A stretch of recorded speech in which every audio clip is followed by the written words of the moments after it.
Hey there, folks. Uncle Troy here. I have a little game I like to play with my nephews from time to time called I Am Not A. As in, I am not a lawyer, I am not a doctor, I am not whatever. That's where they ask me a question that you pretty much have to be an expert in some field or another to answer. Because they think I'm smart, they think I know things, they think just because I'm an adult I have some kind of grasp on how the world works. Let's not disillusion them just yet, shall we? But since I want to, want them to think that I'm smart, I want them to think that I know what I'm talking about, I go ahead and answer anyway. And I call that game I Am Not A blank. So let's play, shall we?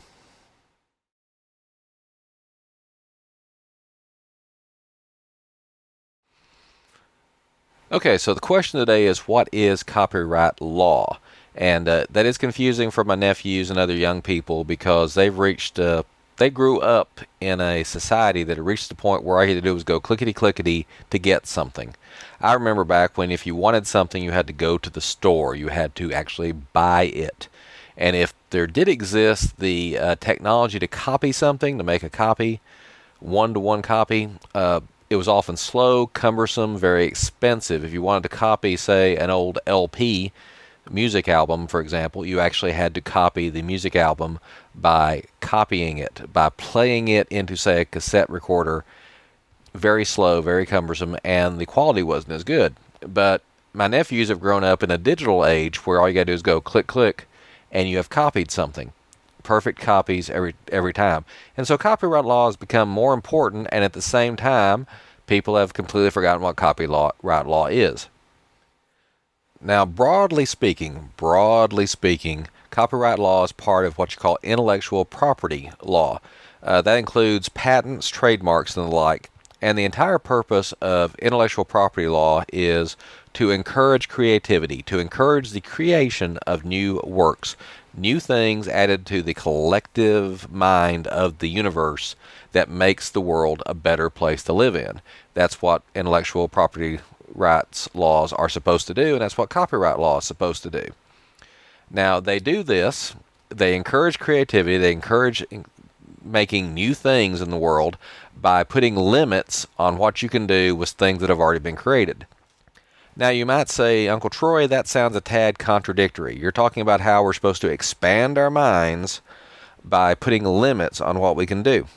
And isn't that contradictory? Isn't that a oxymoron? Isn't that, telling us one thing and doing another? It is, but it isn't. All right, let's take an example here. This here is a painting made by my father. He passed away a few years back, but he left us some nice artwork. Here's another one. And my father obviously was not a professional painter, but if he was, copyright law would have been very important to him. More importantly, if he wanted to be a professional painter, copyright law would have been very important to him. Now, let's say, for an example, that my father wanted to sell this painting. So he, of course, painted the painting. He had to come up with the subject matter. He had to go locate the supplies, buy them. He had to actually take the time to paint the picture. Now he wants to sell it. So he has to go find somebody who can make copies, say copies for, say, $20 a piece. And then he goes out with those copies and say, hey there, would you like to buy a painting? I'm selling it for $50. And of course, the guy says, oh yes, that's a lovely painting. I'd like to buy a painting for $50. So he gives my father $50. My father gives him a copy of the painting. He goes down to the next guy and says, would you like to buy a picture for $50? Sure. Goes on, sells to all his friends and neighbors. And everything's going fine. He's making a lot of money, and he thinks, yes, I'd like to become a professional painter. But then he gets to a guy and says, would you like to buy a copy of this picture for $50? And he says, no, that's okay. I already have one.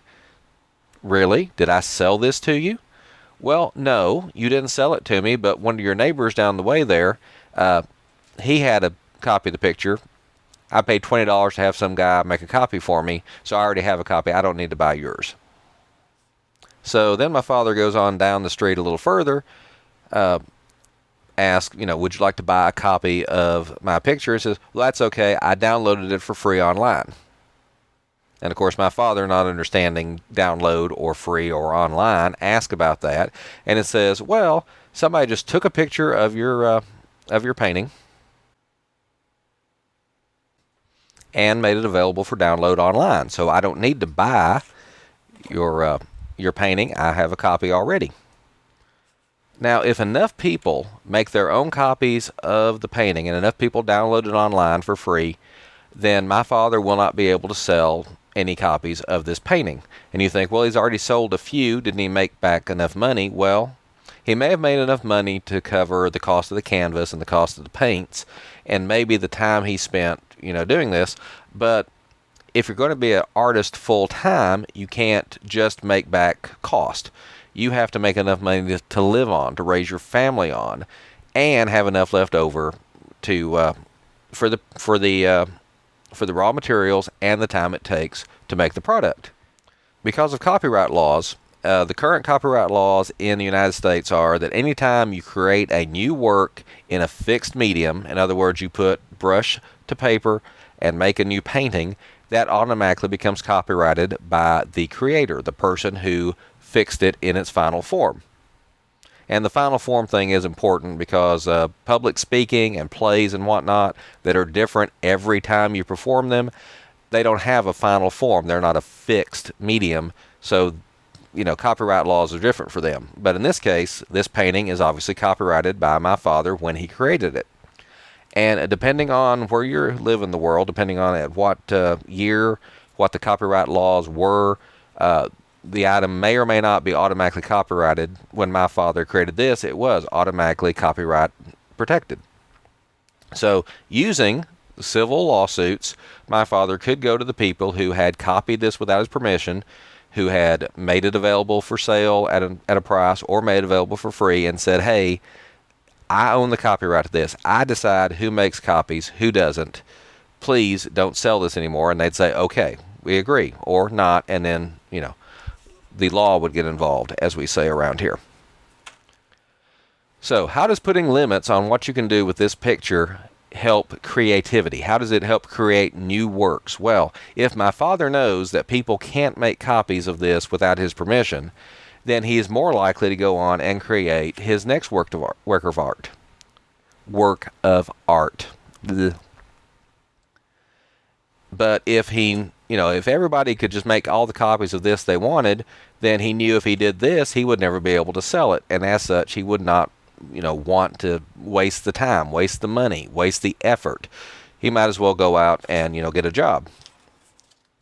But there are two ways that copyrighted materials can be used in the creative process. Now, one is called public domain. And domain means a space, more a conceptual space than an actual physical space. And public means everybody, you, me, the world.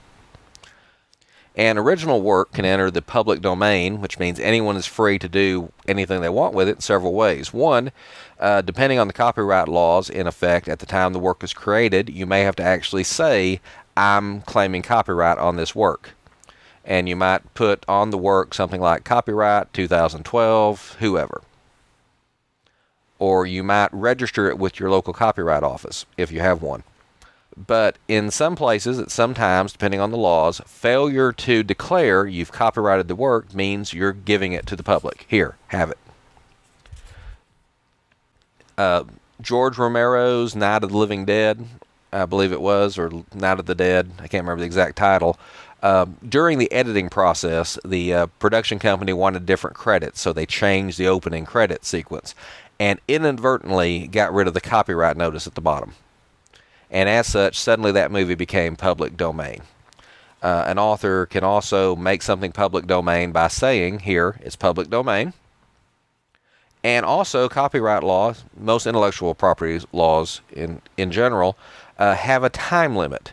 The life of the author plus 75 years. 17 years after the work was created, something like that. And afterwards, it falls into the public domain, and anyone can use it to create a new work. Another way something can be used is what we call fair use. This may be called fair dealing or some other term in your country, depending on the laws. And fair use is an exception to copyright law. Of course, it's built right into the law, so it's not really an exception. But it outlines the situations where you can use somebody else's copyrighted work without their permission, without seeking their permission, even if they don't want you to. And that is when you're using the work in a transformative manner, not just derivative. You're not just taking the work and making a copy. You're not just slightly altering the work, trying to like fool people, but you're taking the work and using it as part of something bigger, something different. You're transforming the work into something very, very different. All that together, taken before a judge, taken before a jury, would say, yes, his use of this picture in this video is fair. And that's the kicker on fair use, is that you have to, it's an affirmative defense, meaning a yes, dad, but defense. Okay? And I like to explain that by using an example from my childhood. When my grades would slip, my father would take away my phone privileges. But it turned out that the best way to get my grades up was to talk to a friend of mine, Brian, who was 1 year ahead of me in the science classes.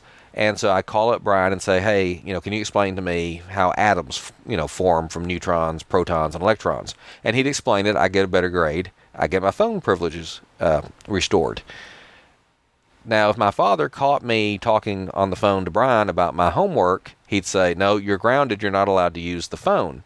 And I'd say, yeah, Dad, but while I'm going against the letter of the law, I'm on the phone, I'm doing it for the purpose of getting better grades, which was the purpose of the law. But my grades did come up, and I did get ungrounded. So, likewise, I can say, yes, I'm using this copyrighted image without permission, but I'm using it to create a new work. I'm using it to create a new thing in the universe. I'm adding to the sum total of beauty in the universe by making a video which just happens to feature this copyrighted work. And that is the whole purpose of intellectual property right law, like copyright law. It is to increase the value of knowledge in the universe. And so there you go. So that is a very long, very convoluted discussion of what copyright law is, but basically it says that the person that created this gets to decide who can copy it, who can make money off of it, and eventually it will fall into the public domain, and then anybody can use it. And under certain circumstances called fair use, a person can use it anyway right now. And all that is subjective and involves lawyers and bad things going on. And of course, I'm not a lawyer, so I'm not really qualified to discuss it, but here I have anyway. Okay, that's a little example of I am not a blank. If you have questions that you'd like me to answer, even though I'm obviously not qualified, just leave them in the comment section below, and maybe you'll see them in a future episode. In the meantime, this is Uncle Troy signing out. Please have a good night.